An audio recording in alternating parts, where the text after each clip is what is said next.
Welcome back to the Wedding Day Photography Blueprint, my complete beginner's guide to photographing every single part of the wedding day from start to finish. This is part 2, and we're going to be focusing on how to capture the wedding ceremony perfectly. Now, if you haven't seen part 1, where we covered how to photograph the morning preparations, make sure that you check it out after this video. I'll link it up here and in the description below. It's packed with loads of really helpful tips so that you can capture the bridal prep, groom prep, and venue shots perfectly. In this episode, we're going deep into the ceremony. If you're new to wedding photography, or if you've maybe been shooting weddings for a while but looking to step your game up, this video is for you. We'll cover pre-ceremony candids, entrance of the bridal party, the must-have shots during the service, and how to nail the confetti line. Plus, I've got a free downloadable cheat sheet with every essential ceremony shot listed in it, complete with my recommended camera settings for every part of the wedding ceremony. You'll find that in the description down below. And before we get into it, just a quick reminder, hit the subscribe button and tap the bell icon so you don't miss part 3 or any of my other future wedding photography tip videos. We're building your wedding photography skills from start to finish, and you're not going to want to miss a thing. Now let's get into the video.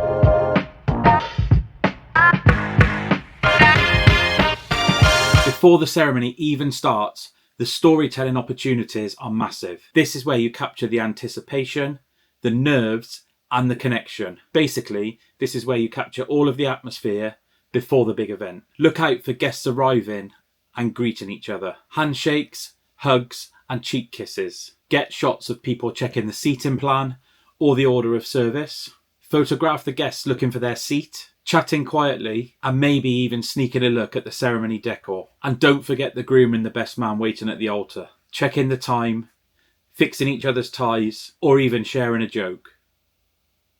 Some of the emotion that you capture on the groom's face during this wait is absolutely gold when it comes to telling the story of the day. For this part of the day, I recommend using either a 70 to 200mm zoom lens or an 85mm prime lens. It allows you to keep your distance from what's going on, yet still fill the frame with all of the great moments that are happening around you. Basically, you want to be discreet.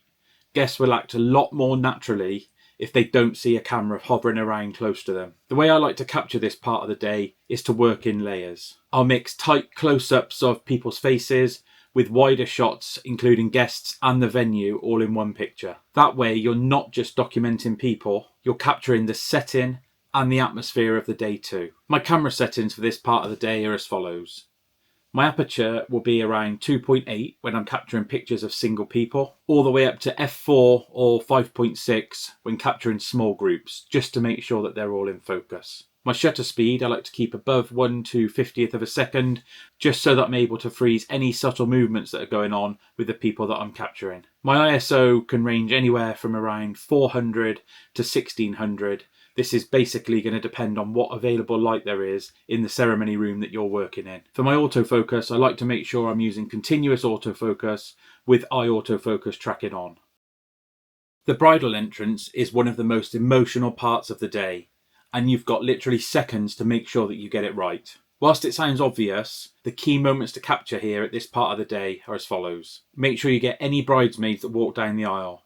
I like to use a zoom lens for this part of the day so that I can zoom in and get a close-up of their facial expression and then zoom out and capture some of them in the atmosphere walking down the aisle. Make sure you capture any flower girls and page boys, and obviously make sure you capture the bride and whoever it is walking her down the aisle. In between each of these people walking down the aisle, it's a perfect opportunity to capture some guest reactions. And obviously you want to try your best to get the first eye contact between the bride and the groom and any reactions that produces. And last but not least, make sure you capture the groom's reaction when the bride's walking down the aisle, although this can be quite tricky to do if you're a single shooter. So during the bridal procession, I like to position myself right at the front but slightly to the side of the aisle. This way I can capture everybody walking towards me and turn to get any reactions from the groom or the guests without having to move or run around. If you do have a second shooter with you, it's a really good tactic to make sure that one focuses on the bride and the other focuses on the groom's reaction. But if you are solo shooting, prioritise obviously the bride's walk down the aisle and then capture the groom's reaction as they're standing side by side at the front of the room. If you have the time to swing your camera around to capture the groom's reaction, then great. but just don't miss the bride for the sake of it. So my camera settings for the bridal procession, I like to keep my f-stop at around 2.8. This is enough to give a shallow depth of field, but will give me enough sharpness to keep any movement in focus. My shutter speed, I like to up it a little bit during this part of the day and shoot at around 1/320th of a second. Just because the subjects are moving, it gives me more chance of getting that sharp shot. ISO, similar to the previous section, it can be anywhere from around 400 to 1600, just dependent on available light in the ceremony room. And my drive mode for this, I like to keep it on a continuous burst. Usually I'll have it on medium on the Sony cameras. And my autofocus, again, will be set to tracking with eye autofocus enabled.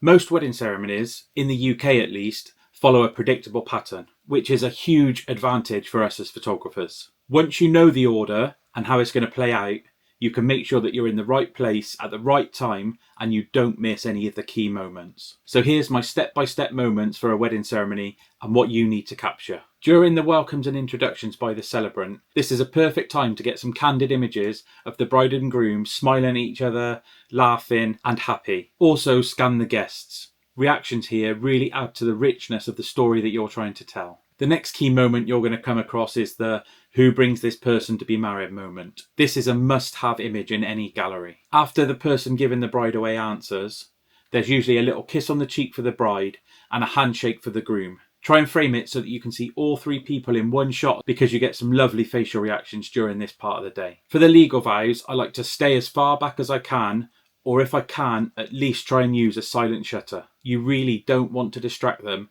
during this part of the ceremony. When they finish their legal vows, keep an eye out for any facial reactions from the bride and groom. It's usually a big relief for them when this part's finished. After that, more often than not, they'll move on to some personal promises. This is where the emotions flow.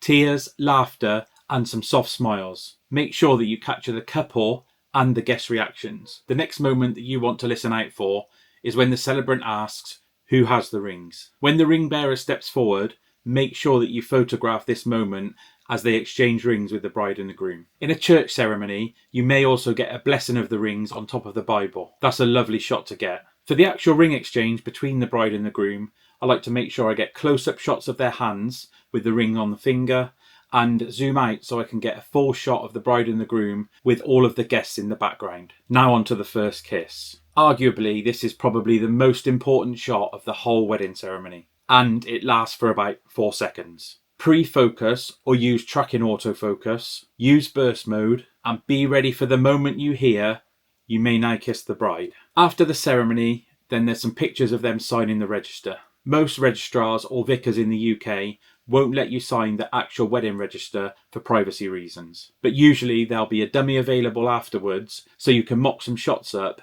with the bride and the groom and their witnesses. What I like to do is a couple of pictures with the witnesses, ask them to sit down, then take some pictures of the bride and groom pretending to sign the register, a quick kiss in the middle, and then it's done. You really don't want to take too long taking the pictures for this part of the day. And last but not least is the ceremony exit.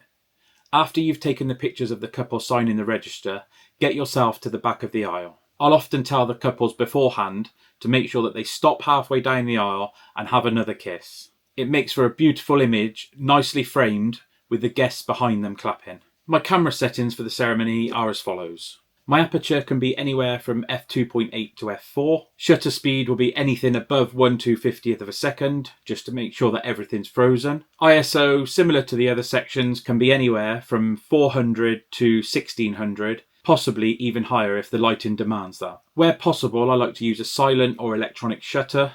Just be aware of banding. And my burst, I'll have it at the mid speed on the Sony cameras, just to make sure I capture any key moments.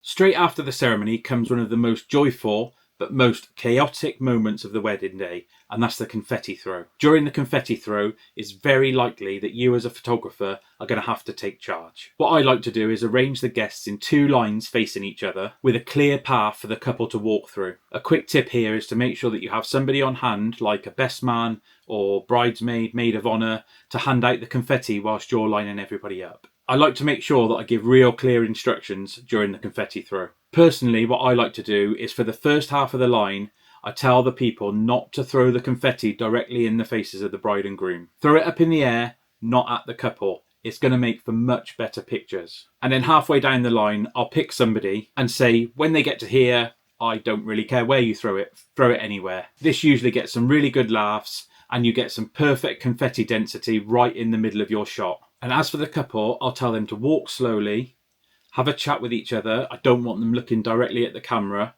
interact with the guests, and then halfway down, stop for a kiss, or if they're feeling really adventurous, a dip. It makes for an absolutely epic shot with the confetti mid-air, with the bride and groom having a kiss right in the middle of it all. So my camera settings for the confetti walk are as follows. My aperture again will be anywhere from 2.8 to f4. My shutter speed, I like to keep this above 1/500th of a second, just to make sure that I freeze any confetti in the air. My ISO, usually this happens outdoors, so I'll keep it as low as possible, around 100 to 200 usually works absolutely fine. And my burst mode on this part of the day will be high, just to make sure I'm getting lots of pictures as they walk down the aisle. Just make sure your memory cards are quick enough to keep up with the high burst speed of the camera. So here's a bonus tip for you. Before the ceremony even starts, make sure that you make a point of speaking to either the registrars or the vicar. Ask them what you can and can't photograph, and where you're allowed to stand and where you're not allowed to stand. If you're friendly and respectful, you'll often find that they'll give you more freedom than you expect. So there you have it.